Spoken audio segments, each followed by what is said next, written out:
প্রাকৃতিক সৌন্দর্যের অপরূপ লীলাভূমি সুন্দরবন লাগো অঞ্চল যশোর জেলার কেশবপুর উপজেলার কানাইডাঙ্গা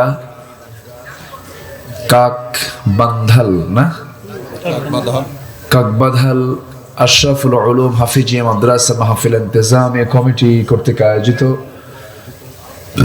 দিনের বেলা অনুষ্ঠিত আজকের এই মহতি আয়োজন চতুর্থ বার্ষিকী তাফসিরুল কোরআন মাহফিল 2025 মহৎ আয়োজনের সম্মানিত সুযোগ্য সভাপতি জনাব আলহাজ শামসুর রহমান সর্দার, বরেণ্য অতিথি যিনি আমার পূর্বে কথা বলেছেন মুহতারাম মাওলানা আতিয়ার রহমান,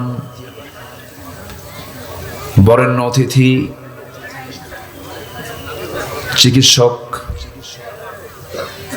ইসলাম দরদি ব্যক্তিত্ব জনাব ডাক্তার এম এ মান্নান হাফিজাহুল্লাহ, আজকে মাহফিলে উপস্থিত সম্মানিত মেহমানবৃন্দ, বাম পাশে উপবিষ্ট আছেন মাননীয় সম্মানিত চেয়ারম্যান সাহেব সহ উপস্থিত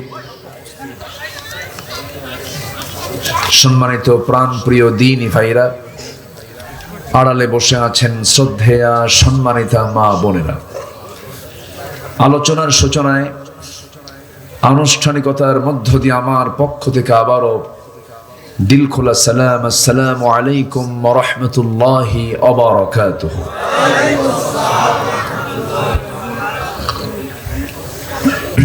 সবাই কেমন আছেন বলুন তো?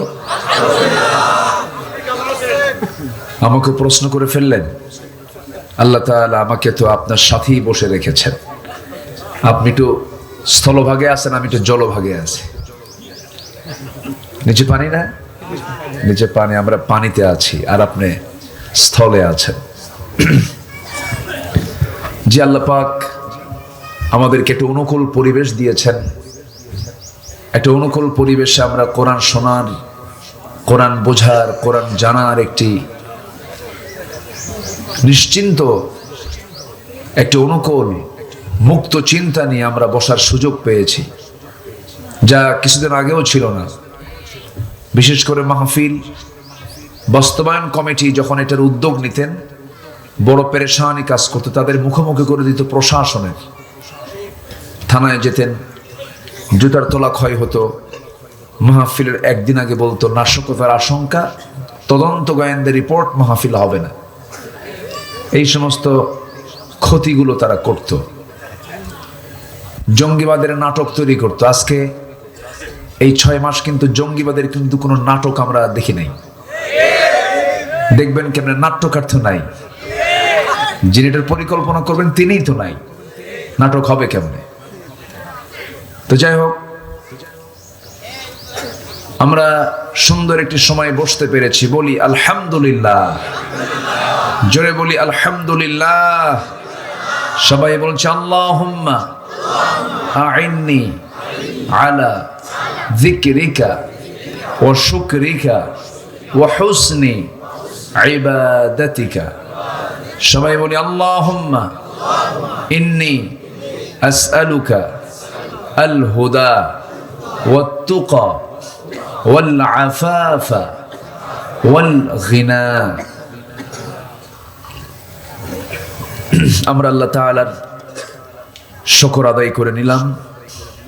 আমার আগে মেহমানবৃন্দ তারা অনেক সুন্দর সুন্দর চমকপ্রদ কথা বলেছেন। আমি শেষ ক্লাসে খুব যে বেশি সময় নিয়ে কথা বলবো তাও না, তবে যতটুকু সময় আছে আমল যদি করার নিয়তে শুনি এবং আমরা বলি, এতটুকুন সময় একটা মানুষের জান্নাত পাওয়ার জন্য যথেষ্ট কথা যদি কে আমলের নিয়তে শোনে, এই কথাগুলি বান্দাকে জান্নাতে নিয়ে যাবে। আমার নবীজি তার জীবনের সেরা ভাষণ দিয়েছেন ফি হাজ্জাতিল বিদা, বিদায় হজের ভাষণ দিয়েছেন। ওনলি 25 থেকে 30 মিনিট তিনি কথা বলেছেন। এমন কোন সাবজেক্ট নাই মানবতা নিয়ে, আখিরাত নিয়ে, সামাজিকতা নিয়ে, পারিবারিক জীবন নিয়ে এমন কিছু তিনি কথা বলেছেন যে নাতি দীর্ঘ বক্তৃতার মধ্যে পৃথিবীর সকল কথা এই কথার মধ্যে চলে আসছে। আলহামদুলিল্লাহ। এই জন্য আমরা যারা বসেছি, আমরা শুধু শুনতে এসেছি না আমলের নিয়তে এসেছি? আমলের নিয়তে এসেছি। আসুন আমরা ধীরে ধীরে আলোচনার দিকে চলে যাচ্ছি। আমরা শুনেছি এই মাহফিলটার নাম হলো তাফসীরুল কোরআন মাহফিল। তাফসীর মানে দ্য এক্সপ্লেন, ব্যাখ্যা। কোরআন মানে কোরআন, কোরআনের ব্যাখ্যা হয় যে জায়গায়, সেটা হচ্ছে তাফসীরুল কোরআন মাহফিল। এই কোরআন থেকে যারা কথা বলবে তারাই প্রকৃত সত্য কথা বলবে। এই কোরআন দিয়ে যারা বিচার করবে তারাই সঠিক বিচার করতে পারবে, এবং এই কোরআন দিয়ে যারা দাওয়াত দিবে তারাই হচ্ছে একমাত্র সঠিক দাওয়াত, পথের দাওয়াত তারাই দিতে পারে। অর্থাৎ মান ক্বালা বিহি সাদাকা ওয়া মান হাকামা বিহি আদালা ওয়া মান দাআ ইলাইহি ফাকাদ হুদিয়া ইলা সিরাতিন মুস্তাকিম। এজন্য এই কিতাবকে নিয়ে আমাকে আপনাকে থাকতে হবে, এটা এনাফ। আল্লাহ তাআলা মানুষের মানব জীবনের জন্য যা প্রয়োজন সব এর মধ্যে পরিপূর্ণ দিয়েছেন, একটু ঘাটতিও রাখেন নাই, একটু অপূর্ণতা রাখেন নাই। পূর্ণাঙ্গ জীবন বিধান আকারে আল্লাহ পাক এই কিতাবটা আমাকে আপনাকে উপহার দিয়েছেন। জোরে বলে সুবহানাল্লাহ। উপহার কেন বললাম? একটা সূরা আছে যে সূরার ভিতরে আল্লাহ রাব্বুল আলামিন বারবার বান্দাকে নিয়ামতের ব্যাপারে প্রশ্ন করেছেন, একটা একটা নিয়ামতের কথা বলেছেন আর প্রশ্ন করেছেন। যে আয়াতটা বারবার আসছে, আমার সঙ্গে ঠোঁট মিলিয়ে সবাই বলুন, ফাবিআইয়ি আলাই রাব্বিকুমা তুকাযযিবান। তুমি তোমার রবের কোন কোন অবদানকে অস্বীকার করবে? সূরাটার নাম হলো সূরার রহমান। সেই রহমানের শুরুতে আল্লাহ রাব্বুল আলামিন বান্দাকে সুন্দর করে বুঝাই দিচ্ছেন, তার গুণবাচক নাম প্রয়োগ করে বলছেন আর রহমান আল্লামাল কোরআন খলাকাল ইনসানা আল্লামাহুল বায়ান আশ-শামসু ওয়াল কমারু বিহুসবান ওয়ান নাজমু ওয়াশ-শাজারু ইয়াসজুদান। জোরে বলুন আল্লাহু আকবার। তিনি রহমান, যিনি বান্দাকে কোরআন শিক্ষা দিয়েছেন। সবচেয়ে বড় দয়া করে বান্দাকে কোরআন দিয়েছেন। যদি এই কিতাব যদি না থাকতো আমরা আল্লাহ কি চিনতে পারতাম না, জান্নাত জাহান্নামের দরজা আমরা খুঁজে পেতাম না, সিরাতুল মুস্তাকিম খুঁজে পেতাম না। আল্লাহ রাব্বুল আলামিন এই কিতাবটা আমাকে আপনাকে দয়া করে দিয়েছেন, এই জন্য বান্দা যেন এই কিতাব দেখে দেখে বান্দা যেন জান্নাতের রাস্তাগুলো বের করে নিতে পারে। কোনটা জান্নাতের রাস্তা এটা যেন খুঁজে বের করতে পারে। এটা এমন একটা জানালা, যে জানালায় চোখ রাখলে জান্নাত এবং জাহান্নামের দৃশ্য সব আল্লাহ পাক এর মধ্যে তুলে ধরেছেন। জোরে বলে সুবহানাল্লাহ। কোনো কিছু বাদ পড়েনি এর মধ্যে। তো আমি শুরুতেই একটা সাবজেক্ট আমি বলে দিচ্ছি। আমরা যে বিষয়ে কথা বলতে চাই সেটা হলো, আমাদের সবচেয়ে বড় চ্যালেঞ্জ হলো কোনো ক্রমেই জাহান্নামে যাওয়া যাবে না। আমরা সবাই কোথায় যেতে চাই বলেন তো? এই মিস হলে বড় ধরা খেয়ে যাব আমরা। যদি জান্নাত মিস হয় চরম বেকায়দা হয়ে যাবে, চরম ধরা খেতে হবে। দুনিয়াতে কিছু মিষ্টি হলে না হয় পরে পুনরুদ্ধার হতে পারে, তৎক্ষণিক জীবন পার হয়েই গেল। কিন্তু আখিরাতে গিয়ে যদি জান্নাত যদি হাতছাড়া হয়, এর চাইতে বড় লস বান্দার জীবনে আর হতে পারে? আসতে হতে পারে? তাহলে এখন প্রশ্ন হলো, জাহান্নামী তো অধিকাংশ লোকগুলোই জাহান্নামী হয়ে যাবে।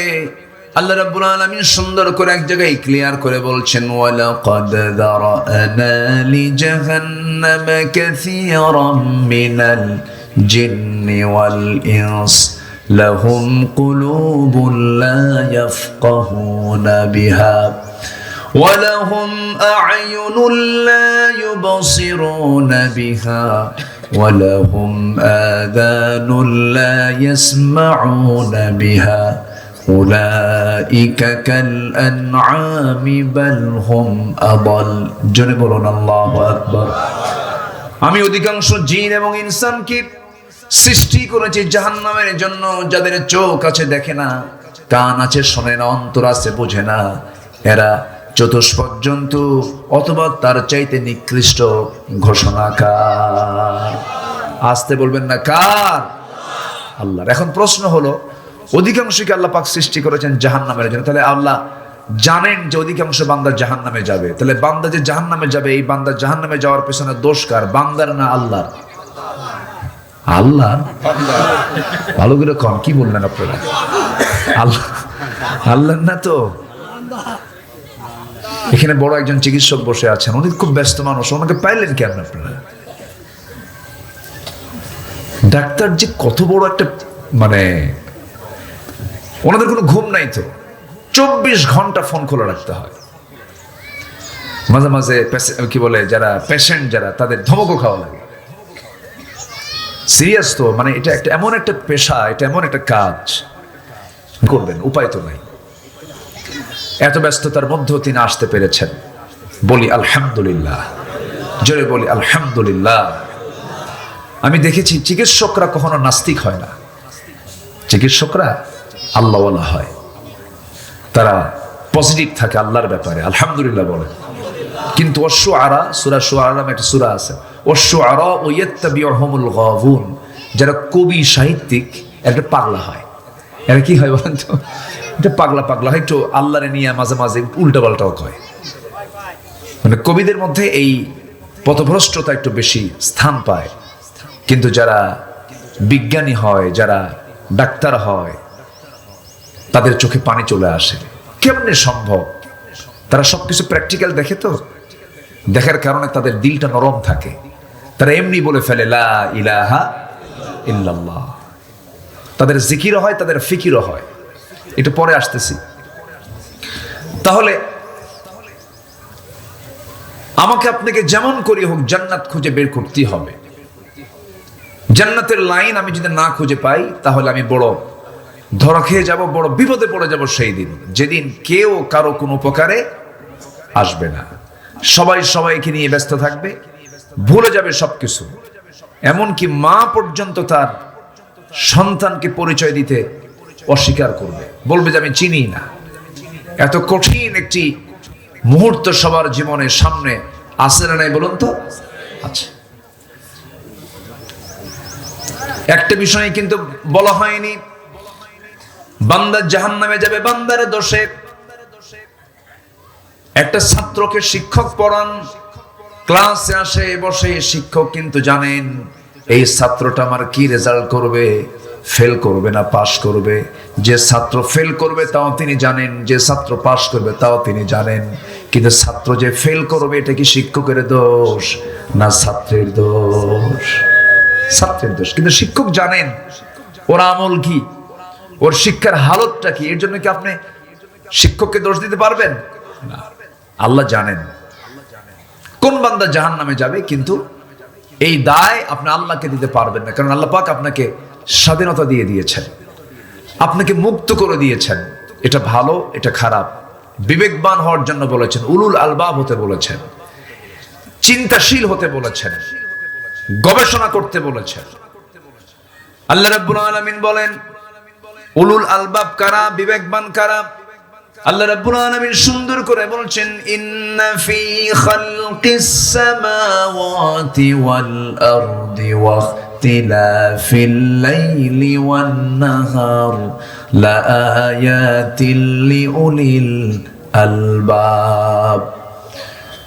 আসমান সৃষ্টিতে, জমিন সৃষ্টিতে, দিন এবং রাতের আবর্তনে যারা চক্ষুষ্মান, যারা বিবেকবান, তাদের জন্য বহু শিক্ষা রয়েছে। উলুল আলবাব তো তারাই, বিবেকবান তো তারাই, যারা আল্লাহকে স্মরণ করে দাঁড়িয়ে বসে শয়ন স্বপনে এবং ফিকির করে আল্লাহর সৃষ্টিগুলো নিয়ে শেষ পর্যন্ত বলে, আল্লাহ যা সৃষ্টি করেছো কোনোটাই তুমি অবান্তর সৃষ্টি করো নাই। জোরে বলি সুবহানাল্লাহ। তাহলে মানুষ কি হবে? চিন্তাহীন না চিন্তাশীল? বিবেকহীন না বিবেকবান? যার বিবেক নাই, যার চিন্তা নেই, ও মানুষই না, ওর মধ্যে ঈমানও থাকতে পারে না। তাহলে জাহান্নাম থেকে বাঁচতে হবে আমাকে আপনাকে। কোরআনকে বলুন, কোরআন তুমি বলে দাও তো জাহান্নামে যাওয়ার কারণগুলো কি কি সেইগুলো আমরা বাদ দেব। কোরআন একাধিক জায়গায় বলে দিচ্ছে, দুটা জায়গা থেকে আমি কথা বলবো আজকে। একটা হলো সূরা মুদ্দাসসির, একটা হলো সূরা মারিয়াম। দুই জায়গায় জাহান্নামে যাওয়ার কারণগুলো আল্লাহ রাব্বুল আলামিন তুলে ধরেছেন।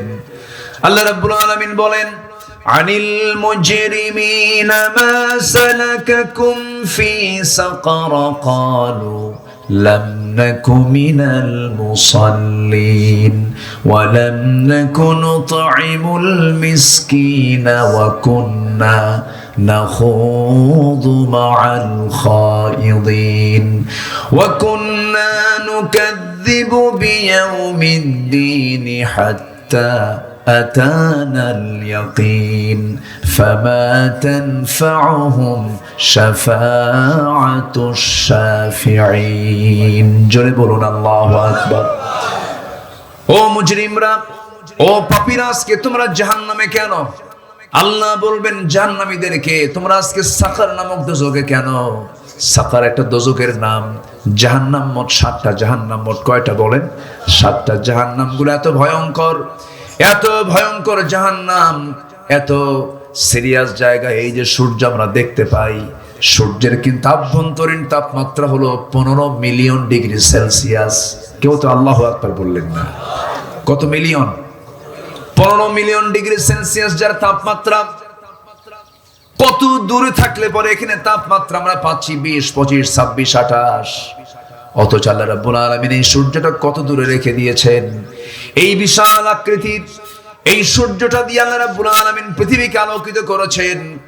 এই সূর্য যদি জাহান্নামের মুখে যদি ছেড়ে দেওয়া হয়, বাচ্চার মুখে চকলেট দিলে পরে নিমিষেই যেমন হেরে যায়, নিঃশেষ হয়ে যায়, জাহান্নামের মুখে যদি সূর্যটাকে যদি ছেড়ে দেওয়া হয়, নিমিষের মধ্যে সূর্য জাহান্নামের মধ্যে হেরে যাবে। এত ভয়ঙ্কর জাহান্নাম। এর মধ্যে একটা দরজা হলো সাকার। তোমরা আজকে সাকারে কেন? সঙ্গে সঙ্গে দোজখবাসী বলবে আমরা 4টা কারণে জাহান্নামের দোজখে। নাম্বার 1 হলো সারা জীবন আযান শুনেছি, সারা জীবন ডাক শুনেছি নামাজের জন্য, হাইয়া আলাস সালাহ, হাইয়া আলাল ফালাহ। যৌবনের উন্মাদনায় সব ভুলে গেছি, নামাজটা পড়ি নাই, নামাজ আদায় করি নাই, সময় মতো নামাজে যাই নাই, নামাজ থেকে দূরে থেকেছি।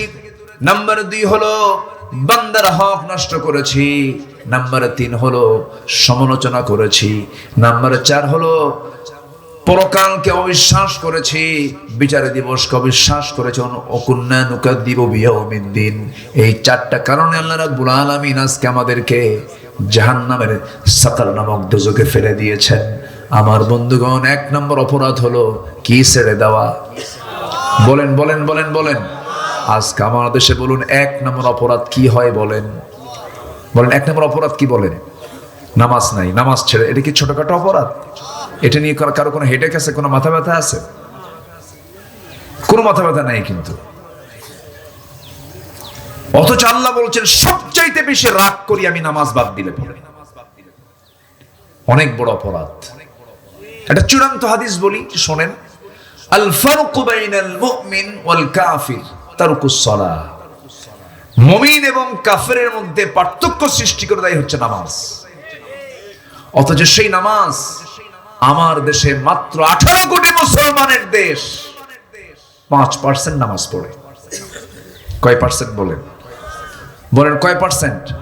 5%। বাকি 95%-এর নামাজের কোনো খবরই নাই, তারা পড়েই না। কেন জানেন? নামাজ নিয়ে কোনো কাজ নাই আমাদের, নামাজ নিয়ে আমাদের কোনো ফিকিরই নাই। বলেন তো, এই দেশ যারা চালিয়েছেন এই 53-54 বছর, আল্লাহ পরামর্শ দিলেন রাষ্ট্রের দায়িত্ব যারা পাবে, আমি যাদেরকে ক্ষমতা দেব, তোমরা 4টা দফা সমাজে চালু করবে, 4টা দফা রাষ্ট্রীয় পর্যায়ে তোমরা কায়েম করবে। এর মধ্যে 1 নম্বর হলো তোমরা নামাজকে কায়েম করবে। কি করবে? নামাজকে। এটা কি মোল্লার কথা না আল্লাহর কথা? ইম্মাক্কান্নাহুম ফিল আরদি কি আকামুস সালাহ। রাষ্ট্রীয় ক্ষমতা যাকে দেওয়া হবে 1 নম্বর কাজ হলো সে রাষ্ট্রীয় পর্যায়ে নামাজকে কায়েম করবে। তাহলে বলুন, আমার দেশে দল আছে না নাই? আসতে বলে। সে দলের নেতা আছে না নাই? তাহলে সংঘবদ্ধ শক্তিও আছে না নাই? অনেক দল দেশের ক্ষমতায় গেছে কিনা বলেন? গেছে, কেউ 25, কেউ 16, কেউ 9, কেয়ারটেকার গভর্নমেন্ট কয়েক বছর, সবাই কিন্তু ক্ষমতার চেয়ারে বসছে, দেশ চালাইছে, শাসন করেছে, সংসদ অধিবেশন হয়েছে, আইন পাস হয়েছে, সংযোজন হয়েছে, সংবিধান হয়েছে, সংকোচন হয়েছে। কিন্তু আল্লাহ যে বললেন শুধু 4টা দফা তুমি জারি করো, আমি আল্লাহ আকাশের এবং জমিনের রহমতের দরজা খুলে দিলাম। লাফাতাহনা আলাইহিম বারাকাতিন মিনাস সামাই ওয়াল আরদ, আমি খুলে দেব, আমি ওয়াদা করলাম। কিন্তু আজ পর্যন্ত মুসলমান হওয়ার পরেও, নামের আগে মুহাম্মদ থাকার পরেও আজ পর্যন্ত কোন শাসক গোষ্ঠী কি এই 18 কোটি মানুষকে জাহান্নাম থেকে বাঁচানোর জন্য 1 নাম্বার যে কাজ, নামাজের কোন আইন কি তারা পাশ করেছে? এগুলো বললে আমরা কি রাজনীতি হয়ে যায়, মানে আমরা এগুলো বলতে পারবো না। 16 বছর তো বলতেই দেয় নাই। মাহফিলে বসলেই 2 পাশে কিরামান কাতিবিন বসে যেত, আর বলতে হুজুর ওয়াজ করবেন আকাশ নিয়ে আর কবর নিয়ে, দুনিয়া আমরা দেখে নেব। এগুলো করত। কোথায় তারা এখন? এখন কোথায়? এক মাঘের শীত যায় না ভাই। জুলুম চলবে না, জুলুম চলবে না। আমরা ক্ষমতাই পাই নাই, আমরা কোনো দায়িত্ব পাই নাই। আমাদের দোষটা হবে কি? কোনো দায়িত্ব তো দেওয়া হয়নি আমাদেরকে, অথচ সবচেয়ে বেশি জেল খেটেছে কারা? আলেমরা। বড় দুঃখের বিষয় এটা। সম্মানিত বন্ধুগণ, সব দেখা শেষ করেছি আমরা। আমাদের মূল টার্গেট হলো জাহান্নাম থেকে বাঁচতে হবে। নামাজ থেকে দূরে থাকা যাবে না, জাতিকে নামাজ থেকে দূরে রাখা যাবে না। নিজে পড়বো, জাতিকে নামাজি বানাবো। সব দেখা শেষ। আগামীর দেশ আমরা দেখতে চাই কোরআনের দেশ। সব সরকার শেষ, আমার আগামী সরকার আমরা দেখতে চাই নামাজের সরকার। রাজি আছেন কারা কারা? হাত উঁচু করে দেখেন মুসলমান। আল্লাহ কবুল করুন, জোরে বলি আমিন। মাহফিলটা আজকে বিচিত্র। এখানে বসি আমি, ওখানে বসেন আপনি, ওখানে আরেকজন, পিছনে খন্ড খন্ড, তাই না? একটু এক সাটা হলে ভালো হতো, দেখতে সুন্দর হতো, একটু শ্রীবর্ধন, একটু শ্রীবৃদ্ধি হতো। যাই হোক, যেহেতু জায়গার সংকুলান নাই, একটু কষ্ট করে বসে আছেন, আল্লাহ যেন কষ্টের পুরস্কার দেন। জোরে বলি আল্লাহুম্মা আমিন। তাহলে জাহান্নাম থেকে বাঁচার দরকার আছে না নাই বলেন তো? সবচেয়ে আমাদের মাথায় 1 নম্বর চিন্তা থাকতে হবে, কি থেকে বাঁচবো আমরা? কি থেকে বাঁচবো? জাহান্নাম থেকে। তাহলে আমরা কি বিবেকহীন হব না বিবেকবান হব? বলেন বলেন, চিন্তাহীন না চিন্তাশীল? চিন্তাশীল হব আমরা। একটা মানুষ কখনো খাদ্যে ভেজাল দিতে পারে? একটা মানুষ যে বিবেকবান, সে কি খাদ্যে ভেজাল দিতে পারে? বান্দার হক নষ্ট করতে পারে? বিধবা ভাতার একটা সিস্টেম চালু আছে আমার দেশে, ভালো, এটা অত্যন্ত ভালো উদ্যোগ। এটা বয়স্ক ভাতা, বিধবা ভাতা, ভালো এটা। কিন্তু বিধবা ভাতার তালিকায় হলো 1 নম্বর চেয়ারম্যানের বউ। এগুলো গেছে। কিন্তু আপনি আমার মন খারাপ করেন না, আমি আপনারা কই নাই, কিন্তু আমারও দোষ নেই। এমনি জাস্ট একটা এজ এ এক্সাম্পল। কোথায় যাবেন আপনি? আমরা মানে ক্রাইম করতে করতে, তুমি দুর্নীতি করছো, দেশি টাকাগুলো রাখো। সব টাকাগুলো দেশ থেকে পাচার করে দিলা, আর প্রবাসীরা কত কষ্ট করে রেমিটেন্স গুলো পাঠায়। আহারে, কি ঘামটা ঝরায় প্রবাসীরা। মূর্খ মানুষ, তারা দেশকে আগায় দিয়েছে। কৃষকরা জমিতে খাটতে খাটতে চামড়া কালো বানায় ফেলে দেশকে আগায় দিল। শ্রমিকরা ঘামতে ঘামতে তাদের ঘাম দিয়া দেশ কত তারা আগায় দিল। শ্রমিক আগালো, কৃষক আগায় দিল, প্রবাসী আগায় দিল, সব কিন্তু অশিক্ষিত। আর দেশকে পিছায় দিল কারা? এই নামধারী নেতৃত্বের অযোগ্য অথর্ব এই মূর্খ সমাজের কিছু লোকেরা। ওরা প্রকৃত শিক্ষিত নয়। এটা কলমের খোঁচা দিয়া 2 নম্বরই করে সব দেশের টাকাগুলো বাইরে পাচার করেছে। সম্মানিত বন্ধুগণ, নামাজ মানুষকে বাঁচায় অনেক অপকর্ম থেকে। সবাইকে নামাজ পড়বো না ইনশাআল্লাহ? সবাইকে নামাজ পড়তে রাজি আছি? সবার আগে এই মস্তকটা আমরা অবনত করব কার কাছে? আমরা সারেন্ডার করব কার কাছে? আল্লাহর কাছে। বোনের সম্পত্তি বুঝে দেয় না, নিজের ভাই হয়ে নিজের বোনের সম্পত্তি মেরে ফেলে, আপনার কি ছাড়বে? বোন কি দেয় না, আপনার দেবে? আমি আশ্চর্য হয়ে যাই। বোন, এই দেশের কয়জন ভাই আছে বোনকে দেয় সম্পদ? বলেন, আছে? এলাকায় দেয়? ভালো করে কোন তো, ভালো করে কোন তো।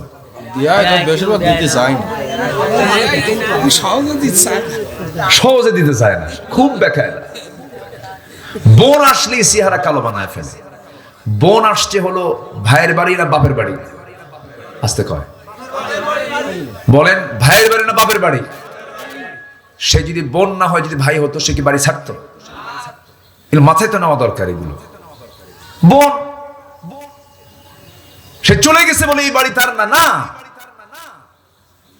বাপ মারা গেছে এক যুগ, বোনকে সম্পত্তি বোঝায় দেয় না।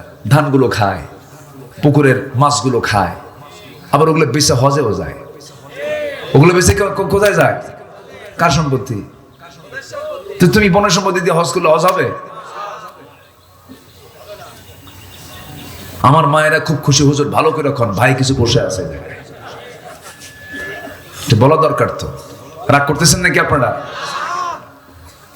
বোনকে দিতে চায় না সম্পদ, সম্পর্ক নষ্ট পর্যন্ত করে ফেলে। আবার কিছু টেকনিকও করে। কিছু কিছু ভাই আছে বোনকে মাঝে মাঝে দাওয়াত দেয়, বোন হিসেবে তো দাওয়াত দিতেই হবে, এটা আত্মীয়র হক। কিন্তু এই দাওয়াতের মূল ধান্দা হলো সম্পদ কেমনে টেকনিক্যালি নেওয়া যায়। বোনকে দাওয়াত দেয়, সাদিক আলীর গোষ্ঠটা, সাদিক আলীর মিষ্টি নিয়ে আসে। কোথায় যেন এটা?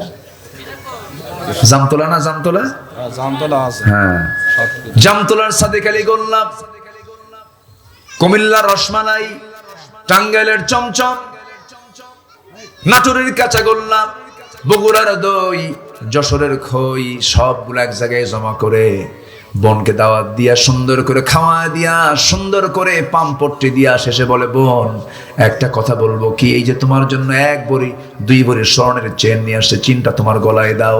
আর একটা কথা বলি, বোন রাগ করো না, অংশ নিল কিন্তু ধ্বংস হয়। দেখছেন কত বড় শয়তান!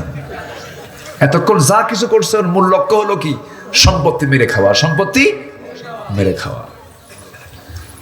এগুলো করা যাবে না, এগুলো বিবেকবানের কাজ নয়। ইমানদার চিট হবে না, ইমানদার প্রতারণা করবে না, ইমানদার আমানতের খেয়ানত করবে না, ইমানদার মিথ্যা সাক্ষী দেবে না, ইমানদার হিংসা করবে না, ইমানদার অহংকার করবে না, ইমানদার অন্যের দোষ খুঁজে বেড়াবে না, নিজের দোষটাকে খুঁজে বেড়ার চেষ্টা করবে। আমার বন্ধুগণ, আল্লাহ রাব্বুল আলামিন ইমানদারের গুণগুলো কি কি তাও সুন্দর করে সূরা মুমিনুন বলে দিয়েছেন, একটু পরে আসতেছি। আমার ভাইয়েরা, ইমানদার কখনো আমানতের খেয়ানত করতে পারবে না, ইমানদার খাদ্যে কখনো ভেজাল দিতে পারবে না।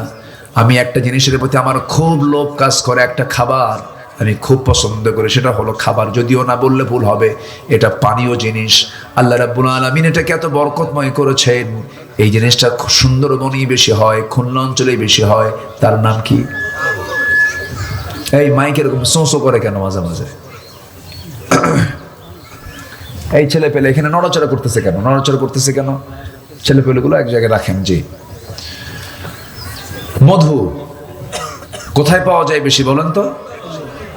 এটা হচ্ছে এই 55,000 বর্গ মাইলের মানুষের জন্য একটা স্পেশাল ফ্যাক্টরি মহান রাব্বুল আলামিনের। জোরে বলে সুবহানাল্লাহ। এই দায়িত্ব কোন প্রাণীকে দিয়েছেন? কোন প্রাণীকে দিয়েছেন? মৌমাছিকে। আল্লাহ যদি এই মৌমাছিকে না দিয়ে যদি মানুষকে দিতেন, তাহলে কি হতো বলেন তো?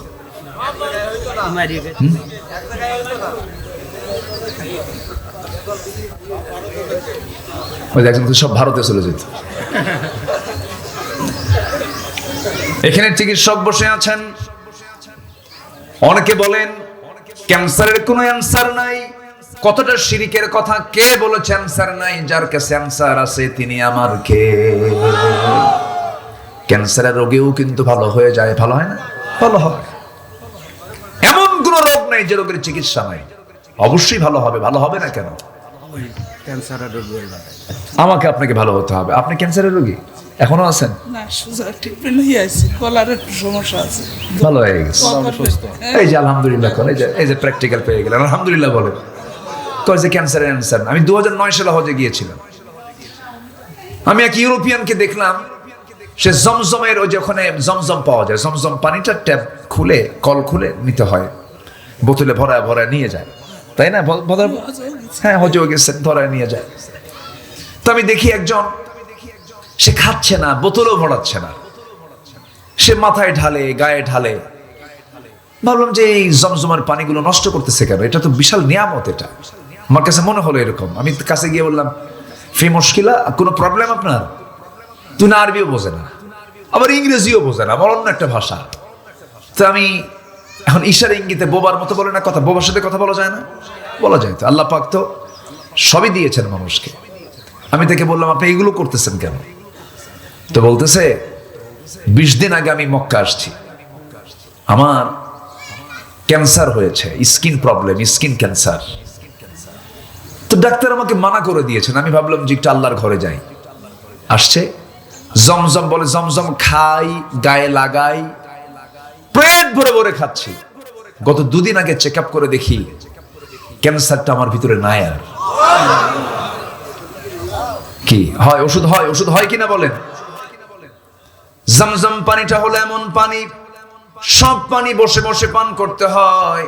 এই পানিটা রাসূল দাঁড়ায়া দাঁড়ায়া পান করেছেন আর দোয়া করেছেন, আল্লাহুম্মা ইন্নী আসআলুকা ইলমান নাফিআ ওয়া রিজকান ওয়াসিআ ওয়া শিফাআন মিন কুল্লি দাইন।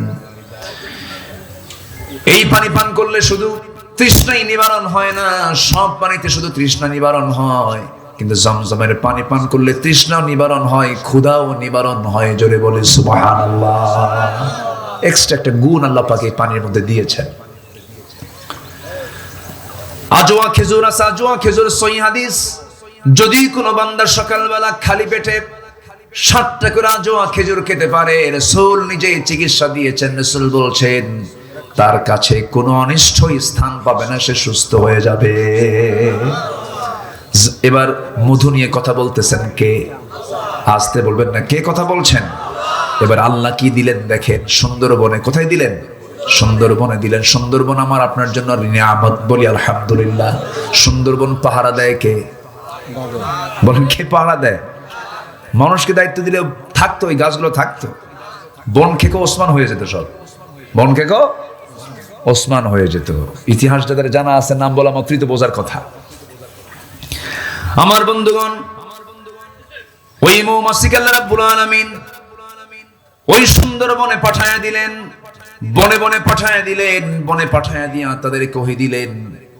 আল্লাহ রাব্বুল আলামিন যে তথ্যগুলো 1500 বছর আগে দিয়েছেন, অস্ট্রিয়ার একজন বিজ্ঞানী কার্ল ভন ফ্রিজ তার নাম, তিনি 1973 সালে মৌচাক এবং মৌমাছি নিয়ে গবেষণা করেছেন। একটা বইও তিনি লিখেছেন, দ্য ড্যান্সিং বিস। তিনি ওই বইয়ের মধ্যে 3টা তথ্য তিনি গবেষণা দিয়েছেন। এই 3টা তথ্য তিনি দিয়েছেন 73 সালে, আর এই 3টা তথ্য দিয়েছেন মহান রব্বুল আলামিন 2000 বছর আগে। মিলে গেছে, বিজ্ঞান যা বলেছে কোরআনের সঙ্গে তা মিলে গেছে। আমার বন্ধুগণ, কার্ল ভন ফ্রিজ বললেন, 1 নাম্বার, কোন পুরুষ মৌমাছি মৌচাকে থাকে না, মৌচাকে মধু আনে না। ফিমেল ওয়ার্কার বি, যেগুলো মহিলা মৌমাছি, তারা এগুলো কাজগুলো করে। মৌমাছি মধু সংগ্রহ করে মৌচাকে ভরায়। আল্লাহ রাব্বুল আলামিন 2000 বছর আগে বললেন, ওয়া আওহা রাব্বুকা ইলান নাহলি আন ইত্তাখিযি মিনাল জিবালি বুয়ুতা। আন ইত্তাখিযি মুয়ান্নাসের সিগা, স্ত্রীলিঙ্গের সিগা। এটা আলিম ওলামা যারা আছেন তারা বুঝতে পারছেন। আল্লাহ রাব্বুল আলামিন বললেন, ও মহিলা মৌমাছি, রানী মৌমাছি, সুন্দর করে গাছের ডালে, পাহাড়ের পাদদেশে বাসা বানাও। এত সুন্দর করে আগেই তথ্যটা দিয়েছেন তিনি আমার, কে বলেন? আল্লাহ। নাম্বার 2 হলো, সেই কার্ল ভন ফ্রিজ তিনি প্রমাণ করলেন, কোন মৌমাছি, একটা কর্মী মৌমাছি যদি কোনো ফুলের বাগান বা উদ্যানের যদি কোনো খোঁজ পেয়ে যায়, সঙ্গে সঙ্গে সেখান থেকে সে গ্রুপ মেসেজ দেয়। কি মেসেজ দেয়? গ্রুপ মেসেজ দেয়, সবার কানে কানে সংবাদটা পৌঁছায় দেয়। এটার নাম ওই বিজ্ঞানে দিয়েছেন the wagon dance. Wagon dance যা পৃথিবী সারা ফেলে, অথচ এই পুরাতন তথ্য 1500 বছর আগে মহান রব্বুল আলামিন কোরআনে বলে দিয়েছেন। জোরে বলে সুবহানাল্লাহ। কোরআন বলতেছে, সুম্মা কুলি মিন কুল্লি সামারাতি ফাসলুকি সুবুলা রাব্বিকি যুলুলা। জোরে বলুন আল্লাহু আকবার। নাম্বার 3 হলো, এই মৌমাছি বিজ্ঞানীরা নিখুঁত করে গবেষণা করেছেন, যখন কোনো ফুলে বসে ওই ফুলের মধুগুলোকে, রসগুলোকে, রংগুলোকে, পানিগুলোকে সে তার মুখে শুধু নেয় না, সে তার পেটের মধ্যে তুলে নেয়। যখন সে তার মৌচাকে চলে আসে, সম্পূর্ণ মধুটা তার পেট থেকে বের করে। মধু বের হয় মৌমাছির পেট থেকে, মৌমাছির পেট থেকে বের হয়। আল্লাহ এই কথাটা ১৫০০ বছর আগে বলে দিয়েছেন, يخرج من بطونها شراب مختلف ألوانه فيه شفاء للناس إن في ذلك لآية لقوم يتفكرون যারা আলেম উলামা আছেন, ইয়াখরুজু বের হয়, মিন বুতুনিহা ওই মৌমাছির পেট থেকে, শারাবুন পানীয়, মুখতালিফুন আলওয়ানুহু নানা রং বেরঙের, ফিহি যে মধুর ভিতরে, শিফাউল লিন্নাস মরা ছাড়া সব রোগের ঔষধ আছে। জোরে বলি সুবহানাল্লাহ। মরা ছাড়া সব রোগের ঔষধ আছে। জোরে বলি সুবহানাল্লাহ। মরা ছাড়া। এই এলাকায় মধুর দাম কত করে বলেন? আছে বিভিন্ন রকম, 500, 700, 1000, 1200। ভালো মধু 1000 না, মনে হয় না, মনে হয় ওর মধ্যে কিছু ঢুকায়, মনে হয় হ্যাঁ, আছে কিছু, আছে না এরকম আছে, ঢুকানোর মধ্যে কিছু লোক আছে কিনা বলেন। আচ্ছা, এখন আমি একটু বলি, এই মধুটা তৈরি করতে মৌমাছিকে কি পরিমাণ পরিশ্রম করতে হয়েছে। গবেষণা এসেছে 1 পাউন্ড মধু বানাতে, 1 পাউন্ড মধু বানাতে 550 মৌমাছিকে 20 লক্ষ ফুলে ভ্রমণ করতে হয়। কেউ তো সুবহানাল্লাহ বললেন না। 550 মৌমাছিকে 20 লক্ষ ফুলে তার ভ্রমণ করতে হয়। একটা মৌমাছিকে 80,000 কিলোমিটার পথ পাড়ি দিতে হয়। 80,000 কিলোমিটার পথ পাড়ি দিতে হয় একটা মৌমাছিকে। আরেকটা গবেষণায় আসছে, প্রায় 14.5 লক্ষ কিলোমিটার পথ পাড়ি দেওয়ার পর একটা মৌমাছি, 550 মৌমাছি মিলে 1 পাউন্ড মধু তারা মৌচাকে সংগ্রহ করতে পারে। 14.5 লক্ষ কিলোমিটার পথ অতিক্রম করা মানে গোটা পৃথিবীকে 3 বার প্রদক্ষিণ করা সম্ভব। এখন বলুন, এই মৌমাছির তৈরি করা মৌচাকের মধুতে যদি কেউ কিছু জীবাণু, কিছু যদি সেখানে ভেজাল ঢুকায় দেয়, মিষ্টির শিরা ঢুকায় দেয়, কোনো ভেজালি করে ফেলে, আমি তো মনে করি তার ফাঁসি 1 বার হওয়া দরকার না, 12 বার হওয়া দরকার। কে? আমি কি ভুল বলতেছি? চিন্তা করেন। আল্লাহ রাব্বুল আলামিন মৌমাছির নামে একটা সূরা নাযিল করেছেন, সূরাতুন নাহল। সূরাতুন নাহল একটা সূরার নাম দিয়েছেন মৌমাছি নামে। এটা বিশাল ব্যাপার, অনেক তথ্য আছে, ঘন্টার পর ঘন্টা চলে যাবে, শেষ হবে না। এই বিষয়টা অনেক অনেক লম্বা, অনেক লম্বা, অনেক লং।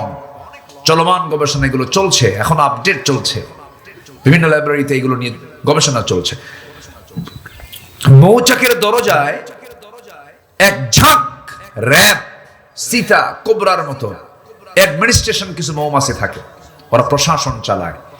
যদি কোনো কর্মী মৌমাছি মধু নিয়ে ঢুকতে নিয়ে যদি তাদের পায়ে যদি কোনো ময়লা আবর্জনা থাকে, মধু নষ্ট হয়ে যাবে, মৌচাকে জীবাণু ঢুকে যাবে। এই জন্য করে কি, এই পুলিশ মৌমাছি গুলো সব এক জায়গায় হয়ে যেগুলো পায়ের মধ্যে ময়লা ঢুকতে চায়, এক কামড় মেরে তাকে দুনিয়া থেকে বিদায় করে দেয়। কেউ কি সুবহানাল্লাহ বলবেন না? তাও যেন মধু নষ্ট কেউ না করতে পারে। আমার বন্ধুগণ, আবার মৌচাকের ভিতরে নির্দিষ্ট একটা তাপমাত্রা আছে। মধুকে ঠিক রাখার জন্য তার স্বাভাবিক তাপমাত্রা হলো 35 ডিগ্রি সেলসিয়াস। যদি এটা 40 ডিগ্রি সেলসিয়াস হয়ে যায়, মধুর কার্যকারিতা নষ্ট হবে। এটা ভেবে আল্লাহ রাব্বুল আলামিন মৌমাছিকে অর্ডার দিয়েছেন, তারা কি করে, সব মৌমাছি এক জায়গায় হয়ে যায়। 2টা পাখা তারা ঝাপটাতে থাকে, নড়াতে থাকে, নড়ায় নড়ায় করে কি ভিতরের বাতাসগুলো, গরম বাতাসগুলো বাইরে বের করে দেয়। যখন 35 ডিগ্রি সেলসিয়াস হয়ে যায় তখন তারা থেমে যায়। আবার যদি তাপমাত্রা নিম্নগামী হয়, নিচের দিকে চলে যায়, 30-এ চলে আসে, তখন পাখাটা উল্টা করে বাতাস দিয়ে দিয়ে ভিতরটা গরম করে ফেলে। জোরে বলে সুবহানাল্লাহ। আল্লাহ বলছেন, বান্দা আমি তোরে কত চেষ্টা করি তোকে ভালো রাখার জন্য, তোর খাবার দেই, তোর সমস্ত কিছু দায়িত্ব আমি নেই, মাথা থেকে পা পর্যন্ত সব দেখার দায়িত্ব আমার। আল্লাহু আকবার বলেন। এনারা তো মানুষের গোটা দেহের মধ্যে যান, মাথা থেকে পা পর্যন্ত যা দেওয়া হয়েছে সম্পূর্ণ কার অবদান? আল্লাহর অবদান। সে আল্লাহ বলছেন, বান্দা তুই নামাজ পড়িস না? জি জি, না ঠিক আছে, আমি কি শেষ করে দেব? আলোচনা চালাবো? জোরে বলি ইনশাআল্লাহ। একটু জিকির করি লা ইলাহা। নির্দেশ দিয়ে দেন কর্মীরা বেরিয়ে পড়ে। মাঝামাঝি লোক থাকবে না শেষে। মহিলা এবং পুরুষ তো ঠিক আছে, দেখেন তখন জি জি জি জি একটু আলোচনা করবেন। জি, হ্যাঁ পড়ার ব্যাপারে জি বলবো জি ইনশাআল্লাহ। একদিন তো সব সাবজেক্ট তো আসে না। জি, কি আপনারা কি কষ্ট পাচ্ছেন নাকি আমি আলোচনা চালাই? তাহলে জাহান্নামে যাওয়ার কারণগুলো আমরা শিখেছি 4টা। নাম্বার 1 হচ্ছে কিনা পড়া। আচ্ছা, বউ যদি নামাজ না পড়ে কি করবেন?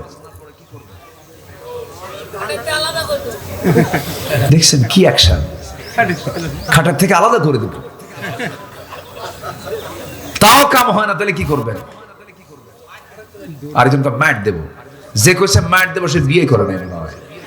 বউ মারা এত সস্তা? যে স্বামী সংসার করে সেই স্বামী অবশ্যই বউকে ভয় করে, ঠিক না? আচ্ছা কোন তো চেয়ারম্যান বড় না চেয়ারম্যানের বউ বড়? হ্যাঁ, ওই দেখেন বউ বড়, ও তো হেড অফিস। তো এটা বউয়ের সাথে আপোষ না করে পৃথিবীতে কোন স্বামী সংসার করতে পারবে বলেন তো? বউকে মারবেন কেন আপনি? মেরে কি কাম হবে? মেরে কাম হবে না তো। সুন্দর করে বুঝাবেন।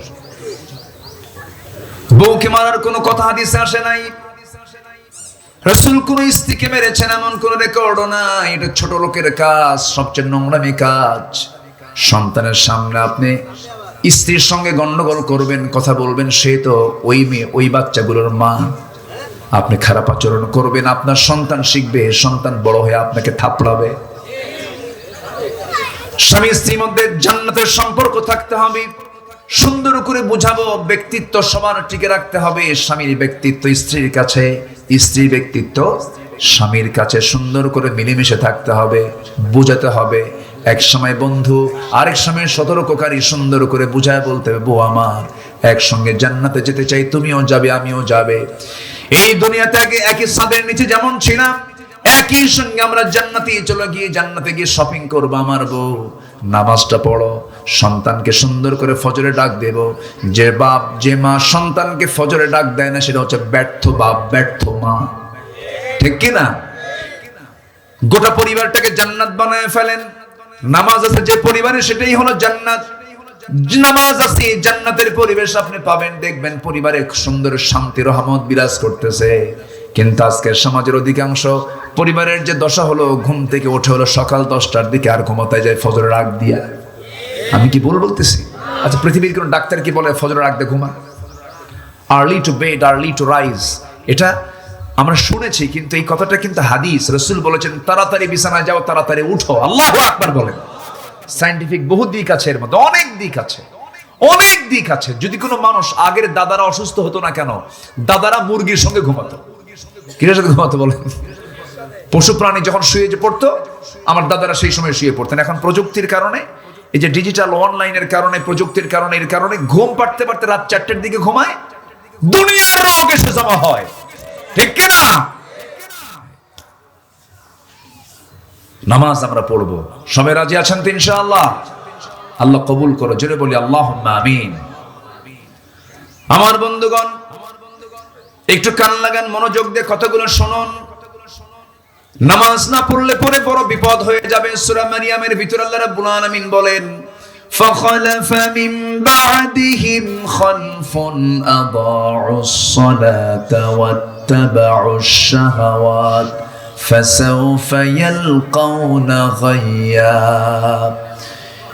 এই দুনিয়াতে যারা নামাজকে নষ্ট করে যাবে, আল্লাহ রাব্বুল আলামিন বলেন, আমি শুধু তাকে জাহান্নাম দেব না, জাহান্নামের কিছু গর্ত আছে, সেই গর্তের মধ্যে আমি তাকে ঢুকায়া ছাড়বো। জাহান্নামের সেই কেভের মধ্যে ঢুকায়া ছাড়বো। আমি তাকে জাহান্নাম দেব না, শুধু জাহান্নামের সেলের মধ্যে ঢুকাবো। জেলের যেমন সেল আছে সেই সেলের মধ্যে ঢুকা ছাড়বো। আল্লাহ সবচেয়ে বেশি রাগ করেন যখন কোনো বান্দা নামাজ ছেড়ে দেয়। আর নামাজ পড়া মানে আল্লাহর রহমত প্রাপ্ত হয়ে যাওয়া। বান্দা যখন নামাজে দাঁড়ায় আল্লাহ বান্দার সামনে দাঁড়ায় যান। জোরে বলে সুবহানাল্লাহ। আল্লাহ বান্দার সামনে দাঁড়ায় যান। বান্দা যখন সূরা পড়ে, বান্দা যখন আয়াত পড়ে, আলহামদুলিল্লাহি রাব্বিল আলামিন, আল্লাহ বলেন হামিদানি আবদি। আর রহমানির রহিম যখন বলে, আসনা আলাইয়া আবদি। মালিকি ইয়াউমিদ্দিন যখন বলে, মাজ্জাদানি আবদি। ইয়্যাকা না'বুদু ওয়া ইয়্যাকা নাস্তাঈন পর্যন্ত যখন বান্দা বলে, আল্লাহ বলেন হাদা বাইনি ওয়া বাইনা আবদি।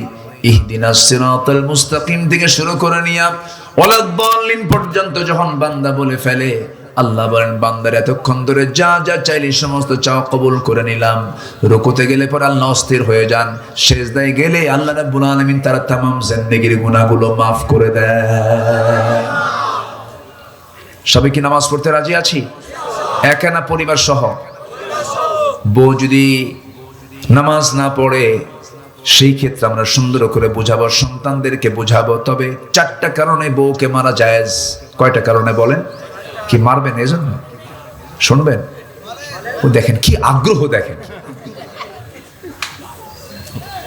এটা একটা আমাদের দেশে একটা রোগ আছে কিন্তু, তাই না? কিছু হলে থাপ্পড় মারে। এটা কেমন যেটা আপনি বোঝেন না যে এই মহিলাটা আমি বিয়ে করলাম, ওর বাপ মা ভাই বোন বাড়ির সব ছেড়ে চলে আসছে আমার কাছে। আমার গায়ে আল্লাহ তাআলা একটু শক্তি বেশি দিয়েছে বলে আমি থাপড়াবো? এটা কেমন কথা?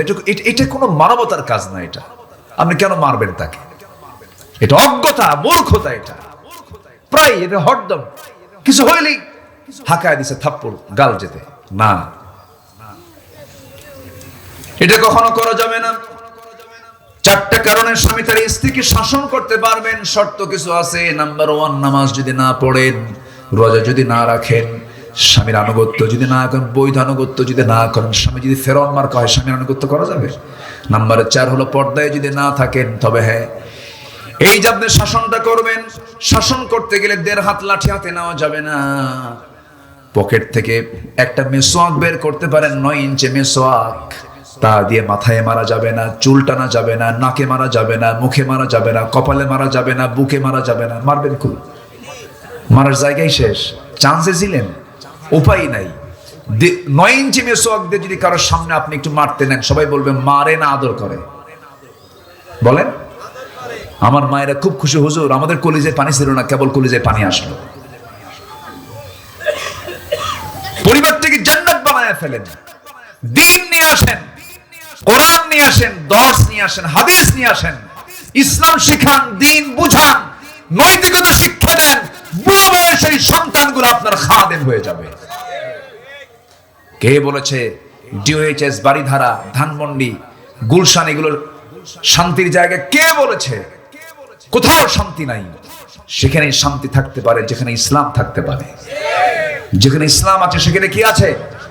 শান্তি আছে। আল্লাহ তুমি সবাইকে বোঝার তৌফিক দিয়ে দাও। জোরে বলে আমিন, আরো জোরে আমিন। জাহান্নামে যাওয়ার 4টা কারণ বললাম। আরো একটা কারণ, আরো 6টা কারণ আমি সূরা মারিয়াম থেকে বলবো, যদি আপনি শুনতে আগ্রহী হন। আগ্রহ আছে তো সবার? জোরে বলে ইনশাআল্লাহ। আমার বন্ধুগণ, একটু মনোযোগ দিয়ে সবাই শুনুন কথাগুলো। আল্লাহ রাব্বুল আলামিন নামাজ যারা নষ্ট করবে, আল্লাহ রাব্বুল আলামিন তাদেরকে খাই নামক গর্তের মধ্যে ঢুকাবেন। আরেকটা কারণ হলো আত্তাবাউশ শাহাওয়াতি ফাসাউফা ইয়ালকাউনা গাইয়া। এবং যারা মন যা চায় তা করবে, আল্লাহ রাব্বুল আলামিন তাদেরকে গাই নামক গর্তের মধ্যে ঢুকাবেন। মন যা চায়, মন তো ভালো কিছু চায় না, এদেরকে আল্লাহ রাব্বুল আলামিন জাহান্নামের গর্তের মধ্যে ঢুকাবেন। বলুন তো, সত্যি করে বলুন তো, দেশের মানুষ ভাত বেশি খায় না বিড়ি বেশি খায়? হ্যাঁ, আমি কি ভুল বলতেছি? এই ছেলেবেলায় কি কথা বলুন আব্বা, নড়াচড়া করো না। আপনারা এতক্ষণ ছিলেন কোথায়? লোকগুলো তো ছিল না এখানে মাহফিলে। কেমনে যে সব একত্রিত হয়ে গেলেন, বলি আলহামদুলিল্লাহ। লোক এখন আসার উপরে আছে, দেখে আসুক। আমার দেশে তো জুমার আজান হয় 12:30টায়, আর মুসল্লি হাজির হয় 1:29:29। যে সময় মতো আসলে একটু ভালো হতো। আমি তো অনেক আগে অনেক কথাগুলো বলে ফেলেছি, এবং যিনি সবার শেষে আসবেন তিনি বলবেন হুজুর কি ওয়াজ করেন কিছুই বুঝলাম না, কিন্তু আসছে কিন্তু সবার শেষে। একটু শুনি কথাগুলো, তাহলে ভাত বেশি খায় না বিড়ি বেশি খায়? আবার মাহফিলে এসে কি বলে জানেন, হুজুর বিড়ি খাওয়া কি জায়েজ আছে? মানে উনি জায়েজের চেষ্টায় আছেন আরো, যেটাকে জায়েজ করা যায় কেমনে। পৃথিবীর কোন ডাক্তার, কোন চিকিৎসক কি বলে যে বিড়ি খেলে পরে আপনার জন্য ভালো? আচ্ছা বলে ভালো ভালো বলে? বরঞ্চ এই নেশার কারণে একটা বিশাল একটা অংশ আমার দেশে প্রতি বছর ক্যান্সারে মারা যাচ্ছে। তাহলে বিড়ি খেলে কি হয় বলেন? কি হয়? ক্যান্সার হয়ে যায়। তাহলে লাঞ্চটা দিল কে? বিড়ি খায় এই লাঞ্চ নষ্ট করলো কে? আল্লাহ। ভালো করে রাখুন, কে নষ্ট করলো? তা আল্লাহ কি ধরবেন না আপনাকে? আল্লাহ বলবেন আমি তোরে সুস্থ লাঞ্চ দিলাম, তুই ওর মধ্যে ধোঁয়া ঢুকালি কেন? তুই কেন ঢুকালি ধোঁয়া? কেন ঢুকালি? জবাব দে। কি জবাব দেবেন আপনি? ওয়ালা তুলকু বিআইদিকুম ইলা তাহলুকা, নিজকে তুমি ধ্বংসের দিকে ঠেলে দিও না। কার কথা? আল্লাহর কথা। পান খান। আমি আমার দাদার মুখের পান খেয়েছি। দাদা বুড়া ছিলেন, পান আমার মুখে লাল। আমার দাদা তো ওই সেই পান চাবায় চাবায় আমার মুখে দিতেন, আমার মনে আছে এখনো। রস, পানের রসের ভিতরে খেতে পারেন, পান খান, কিন্তু পানের সাথে আবার হাকিমপুরী রহমতুল্লাহ আলাইহি কেন? ভাবতেছেন আমি ছাড় দিচ্ছি? কোনো দিকে বাদ দিচ্ছি না আমি। হাকিমপুরি বাদ দেন,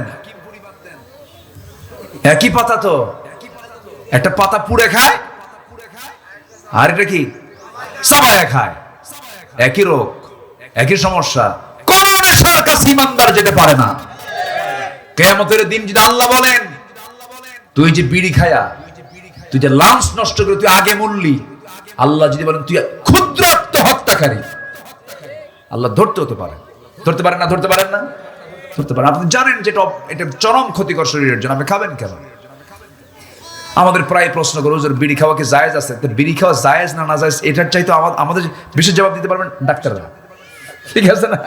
ডাক্তাররা বলবেন যেটা ক্ষতির কারণ, যেটাই ক্ষতি সেটাই হারাম, যেটা ক্ষতি সেটাই কি হারাম। মনে হয় অনেক কষ্ট দিয়ে ফেললাম আপনাদের। হুজুর এটা শেষ জীবনে বিড়ি খাচ্ছিলাম, তাও হুজুর আপনার এত হিংসা হলো, এই বিড়ির বিরুদ্ধে লাগলেন আপনি? না বাবাজি, খাবো না। 80 বছর বয়স, বিভিন্ন মাহফিলে যাই তো, বিভিন্ন মেলা হয়, লোকের গ্যাদারিং হয়, চা খেতে বসে, দেখি অনেক বুড়ো মানুষ 70-80 বছর হয়ে গেছে, কি টানটা মারে। ওই টান দেখে মনে হয় সে জান্নাতে গিয়েও বিড়ি যাবে, এমন ভাবসা। আল্লাহ জান্নাতে এরকম পচা জিনিস রাখবেন না। জান্নাতে রাখবেন আল্লাহ পাক 4টা নহর। কয়টা নহর বলেন তো? 4টা নদী রাখবেন, 4টা ঝর্ণা রাখবেন। 1 নম্বর হলো স্বচ্ছ পানির নহর রাখবেন। নাম্বার 2 হলো মধুর নহর রাখবেন। যে মধুর ব্যাপারে আজকে কথা বললাম এটা জান্নাতের খাবার, জোরে বলে সুবহানাল্লাহ। নাম্বার 3 হলো দুধের নহর রাখবেন।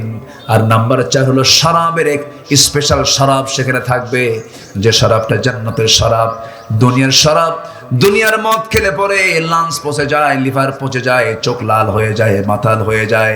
কিন্তু জান্নাতের শরাব যখন বান্দা পান করবে সে কখনো বুড়া হবে না, তার যৌবন শক্তি ডাবল থেকে ডাবল হয়ে যাবে। জোরে বলে সুবহানাল্লাহ। আমার বন্ধুগণ, জাহান্নামে যাবার আরেকটা কারণ আমরা শিখে নিলাম। 4টা তো শিখেছি আমরা। নামাজ না পড়া, নাম্বার 2 হলো বান্দার হক নষ্ট করা, এতিমের হক মেরে খাওয়া, নাম্বার 3 হলো সমালোচনা করা, নাম্বার 4 হলো বিচার দিবস অস্বীকার করত। যারা দুনিয়ার জিন্দেগিতে জেনা করবে, জেনা করতে করতে বুড়ো হয়ে গেছে, জেনা বাদ দেয় না। আরেকটা হলো যারা সুদ খেতে খেতে পাকা হয়ে গেছে, সুদ খাওয়াকে জায়েজ মনে করে। এমনও বহু হাজি আছে, হজ করে বারবার বছরে বছরে যায়, সুদের কারবার ছাড়া না, আছে না নাই বলেন? আছে। সুদের ধারে বাস আমরা কেউ যাব? সুদ খাওয়া কি? আরো জোরে, আরো জোরে। কেশবপুরে মনে হয় সুদ নাই? হ্যাঁ, তাহলে বাদ দিয়ে দিই নাকি? সুদের ব্যাপারে ওয়াজ না করি? হ্যাঁ হ্যাঁ, আপনি না বললেও তো বলবো আমি, এটা আমার দায়িত্ব। কি করবো নামাজের জন্য সিঁড়ি যাচ্ছে জি না, কেউ যাবে না, আছে সমস্যা, আপনি তো পেরেশান হবেন না তো, কেউ যাবে না ইনশাআল্লাহ। একসঙ্গে দোয়া করবো না আমরা ইনশাআল্লাহ, আমরা একসঙ্গে দোয়া করবো না? এই দোয়া থেকে যিনি মাহরুম হবেন তিনি তো মাহরুম হয়ে গেলেন, মিস করে ফেললেন। কেউ যাবে না, একটা লোকও যাবেন না। আমরা নামাজের জন্য সময় দেব, ওযুর জন্য সময় দেব। আমি উঠেছি, আপনি আসতে দেরি করেছেন, এই জন্য আমি একটু ঠান্ডা মাথায় আস্তে আস্তে আসছি, যে লোকজন একটু চলে আসুক, আমিও ঠিক মতো সময় মতো মঞ্চে গিয়ে উঠবো ইনশাআল্লাহ। তো আমরা যদি একটু আজকে একটু বিলম্বে নামাজ পড়ি, অসুবিধা আছে? কোনো চিন্তা নাই, তো একটু বসেন। বসেছি, একটা হক আছে তো আপনাদের, একটা আলোচনার ফিনিশিং আছে তো নাকি? একটু সবাই বসেন ইনশাআল্লাহ। সুদ এটা একটা মহামারী আকার ধারণ করেছে। সুদের সর্বনিম্ন গুনাহ হলো নিজের মার সঙ্গে জেনা করা। জোরে বলি নাউযুবিল্লাহ, আরো জোরে নাউযুবিল্লাহ। আচ্ছা, এরপরে জেনা করা, এই জেনা জাহেলি যুগের কাজ ছিল, এই নেশা জাহেলি যুগের কাজ ছিল। তাহলে এই নেশা, এই জেনা, এই সুদ, এই তিনটাই ছিল হলো আবু জেহেলের সমাজের বৈশিষ্ট্য। এই তিনটা কি আমার দেশে আছে না নাই? এই তিনটাই কি আমার দেশে এখনো আছে? ছিল, আগে ছিল কিনা বলেন? এখনো আছে, সামনে থাকুক। সবাই কি চান? যদি না চান তাহলে এটা কেমনে সরাবেন বলেন? এখানে কিছু করণীয় আছে তো আমাদের, কেমনে এগুলো সরবে এটার জন্য আমাদের চেষ্টা করার দরকার আছে না নাই? আমার নবী যে সময় নবুয়ত পান নাই সে সময় ওই সমাজে ছিল, জাহেলি যুগে ছিল। রাসূল যখন নবুয়ত পেয়েছেন, দায়িত্ব যখন পালন করেছেন, সুদ কি সমাজে রেখেছেন? জেনা রেখেছেন? বলেন রেখেছেন? সুদের কারবার, জেনার কারবার, মদের কারবার সব বন্ধ করে দিয়েছেন। আমরা তার উম্মত, আমরাও সমাজে এগুলো রাখতে দেব না। এগুলোকে বন্ধ করার জন্য আমাকে আপনাকে চেষ্টা করতে হবে। সাহায্য করবেন কে? সাহায্য করবেন কে? আল্লাহ সাহায্য করবেন। এগুলোকে বন্ধ করার জন্য চেষ্টা করতে হবে। আমার ভাইয়েরা, তাহলে যারা জেনা করবে, মদ্যপান করবে, সুদের কারবার করবে, আরেকটা হলো যারা পিতামাতার অবাধ্য সন্তান হবে, পিতামাতার যারা সেবা করবে না, পিতামাতার মনে হয় সেবা না করা মানুষ মনে হয় এই কেশবপুর মনিরামপুরে নাই। আসতে বলবেন না, আছে না নাই? সকল তথ্য আছে কার কাছে? এই যে এই যে এই যে আল্লাহ তো আছে, এই যে বসে আছে। প্রায় কিন্তু দরবার করা লাগে। বইয়ের খাবার জোটে, ছেলে মেয়ের খাবার জোটে, মায়ের খাবার জোটে না, এমন পরিবার আছে না নাই? চার ভাই মিলে এক মাকে ভাগ করে নেয়, ভাগ করে নেয়। এত বড় ছোট লোক, চার ভাই মিলে এক মাকে ভাগ করে নেয়। তুই 7 দিন, তুই 7 দিন, তুই 7 দিন, তুই 7 দিন। আছে না? আছে না? আছে না? লজ্জা নাই এগুলোর? আমার মাকে বলতে হবে, মা তোমার কোন ঘর পছন্দ সেই ঘরে ঢুকবা, তুমি সেই ঘরে থাকবে। 7 দিন ফকিরের মতো ঘুরায় নাই। এটা কেন? ওষুধের টাকা দরকার একজন দেয়, আমি এত দিলাম, তুই দে, তুই দে, আমি দেব না, তুই দে। এগুলো লেগে যায় কেন? কেন এগুলো লাগবে? আমার মা যখন আমাকে দিয়েছেন, দুধ দিয়েছেন, তিনি কি পরিমাণ করে দিয়েছেন? এগুলো করেন কেন? এগুলো করা যাবে না। বড় দুঃখ, কষ্ট এটা। নাটোরে মাহফিল ছিল আমার, এক বৃদ্ধা মা, 72 বছর বয়স, কাপা কাপা লেখা তিনি দিয়েছেন আমাকে, একটা চিঠি দিয়েছেন, অনেক কষ্টে পাঠায় দিয়েছেন। আমাকে সালাম জানিয়ে বললেন, হুজুর আমার বয়স 72, 72 বছর বয়স, আমার 3টা ছেলে, একটা মেয়ে, মেয়েটাকে বিয়ে দিয়েছি, আমার ছেলে 3টাই বিয়ে করে নিয়েছে, 3টার ঘর আমার ঘরের চতুর্পাশে, আমার মাঝখানে ঘর, আমি নিজের রান্না নিজে করি, আমার ছেলেদের 3 ঘরের রান্নার গন্ধ আমার নাকে এসে ধাক্কা খায়। হুজুর আপনি আমার জন্য দোয়া করবেন, আমার সন্তানদের জন্য দোয়া করবেন, তাদের কলিজা যেন একটু নরম হয়। অথচ ওই মা ছোট্টবেলায় একই হাড়িতে ওই 3টা ছেলে সহ মেয়ে সহ গোটা পরিবারকে একই হাড়িতে রান্না বান্না করে খাওয়াইছেন। অথচ 3টা ছেলে হওয়ার পরও 3টা হাড়িতে এক মার খাবার জোটে না। আমি কি ভুল বললাম রে ভাই? এই সমস্ত আচরণ যারা করবে, আল্লাহ রাব্বুল আলামিন বলছেন আমি তাদেরকে জাহান্নামের খাই নামক গর্তের মধ্যে ঢুকায় ছাড়বো। যারা মিথ্যা সাক্ষী দিবে তাদেরকে আমি জাহান্নামের খাই নামক গর্তের মধ্যে ঢুকায় ছাড়বো।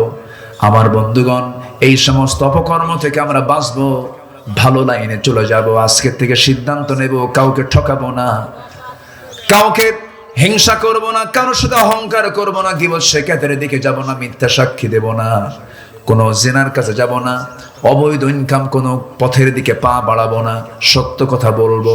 নামাজ আজকের থেকে জীবনে ছেড়ে দেব না। আল্লাহ বলছেন বান্দা তুই আমার জান্নাতে চলে যা। জোরে কোন সুবহানাল্লাহ।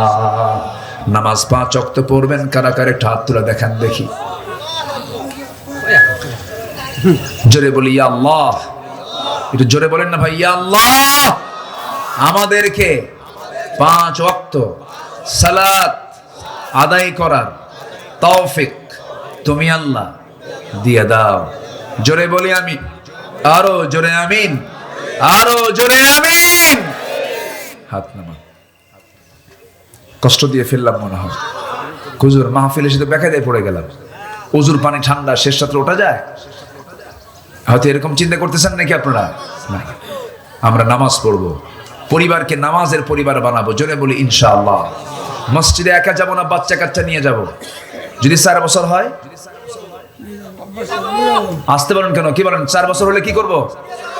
5 বছর, 6 বছর নিয়ে যাব। দুধ খাওয়া ছাড়া মাত্রই, মার দুধ আর খায় না, নিয়ে যাবেন।